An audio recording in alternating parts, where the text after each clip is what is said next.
We will see now what are the contents in this particular region. For easier purposes, we have reflected the sternocleidomastoid. Then we have cleared out the deep fascia. Once we clear the deep fascia investing layer, you can see that there is a sheath of fascia covering the contents. So these are basically carotid triangle contents. So the contents are wrapped here by a fascia which is called as carotid sheath. So once we start opening the carotid sheath, on the anterior line itself we can see the fascia is coming from the fascia which is covering the prevertebral structures. So that's why this fascia is called as prevertebral fascia, which forms the anterior wall of the carotid sheath. So we have removed that anterior wall, and while removing we have got this loop-like structure which is called as ansa cervicalis.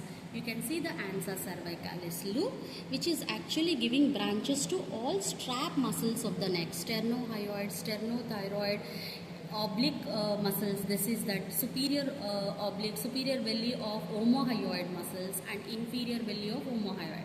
So all these strap muscles are supplied by the ansa cervicalis. So I am holding this ansa carefully so that I can enter into the carotid sheath. So this is the carotid sheath. We have split open the carotid sheath. You can see that there are three important contents here. That is medially common carotid artery. Then laterally we have internal jugular vein. You can see the collapsed wall of the internal jugular vein. In between these two we will see the vagus nerve. This is the vagus nerve. Now if I have to see all the contents, what are the structures present behind all of this, then deep to that I will get sympathetic chain here. So we haven't yet cleaned here, but if we can clean the posterior wall of the carotid sheath, behind that you can see that the carotid sheath is still intact here.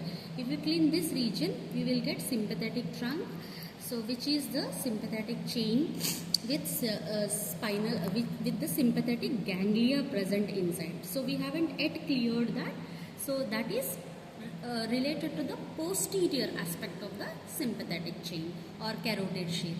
Okay.